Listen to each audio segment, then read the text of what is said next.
Hello and welcome to Richard's Kitchen. Today we're going to be cooking slowly braised ox cheek.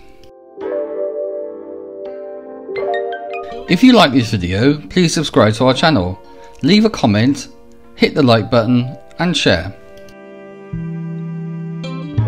A list of ingredients will be shown in the description below.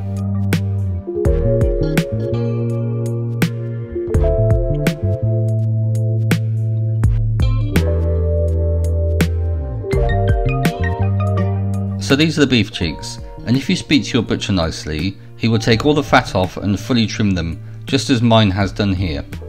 You will always get these layers of collagen, and this cut of meat is perfect for slow roasting, as those layers break down in the cooking process. So I've got 1 kilogram of ox cheek here, and I'm going to cut it into 4 pieces, which is enough for 4, but 2 if you're really hungry. So add a drop of oil to a pan, and allow the pan to get almost smoking hot. Add the ox cheek to the pan and allow the meat to cook and caramelise for 3 to 4 minutes. So we're going to slowly braise the ox cheek, and the first thing we need to do is to give some colour to the meat, which will also seal the meat juices inside. I'm just going to season the ox cheek with sea salt. This will add flavour and will also help with the caramelisation and browning process. When the meat is a nice brown colour, flip it over and cook the other side for another 3 to 4 minutes. I'm just going to pop a bulb of garlic cut in half into the pan.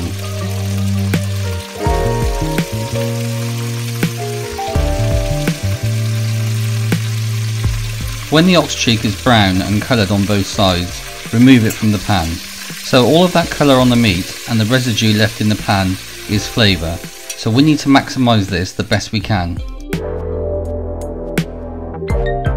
So into the pan add 300 grams of sliced washed leeks and 300 grams of chopped mushrooms. Now add 150 grams of diced carrot, 200 grams of diced onion and 80 grams of sliced bacon and give the pan a stir.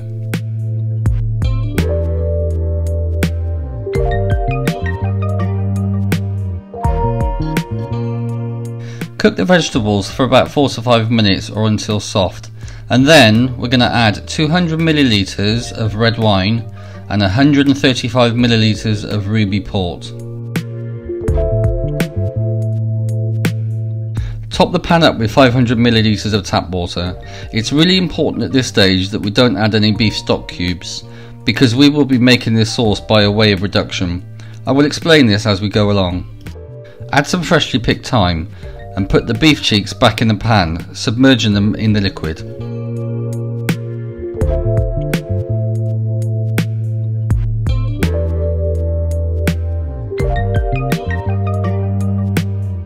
Cover the pan with foil and cook in the oven for 2.5 to 3 hours at 160 degrees centigrade or 320 degrees Fahrenheit.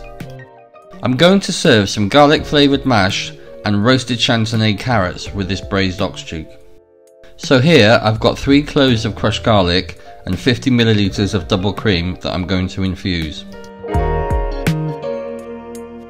I've just cooked 500 grams of Maris Piper potatoes, and I'm going to push it through a potato ricer to make the mash really nice and smooth. To this I'm going to add the garlic infused cream and 110 grams of unsalted butter. I'm going to put the pan onto a very low heat, and then I'm going to stir the butter in a few pieces at a time until the mash is really silky and smooth.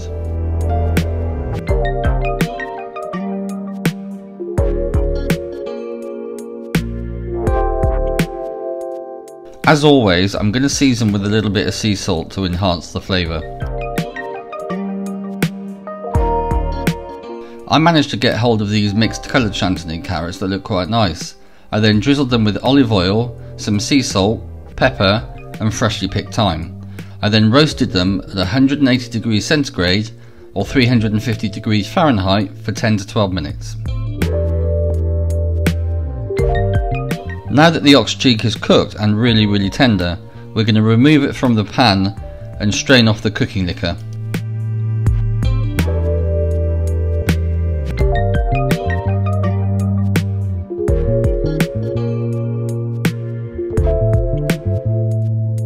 It's really important that we capture as much of the cooking liquor as we can and very gently squeeze the stock out of the vegetables.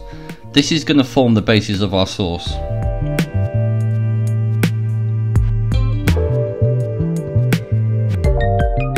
Now add 75 milliliters of ruby port and 75 milliliters of red wine to the pan and bring to a gentle simmer.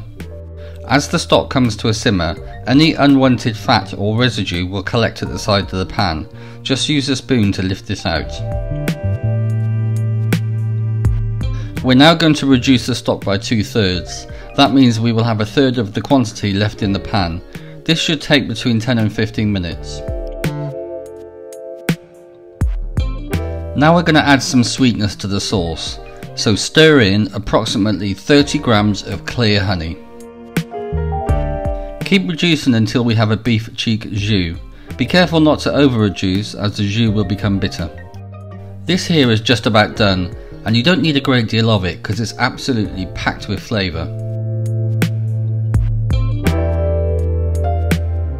Add the ox cheeks back to the pan and let them just sit there for 10 to 15 minutes and take on all that flavour from the jus.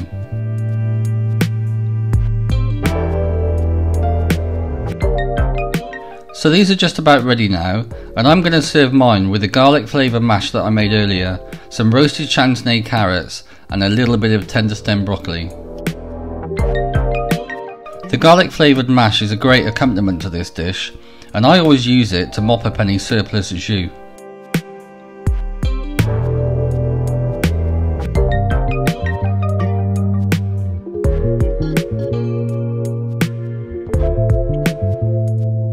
The tender stem broccoli and roasted Chantenay carrots add some simple flavours that cut through the richness of the jus. And a little bit of extra jus for good measure.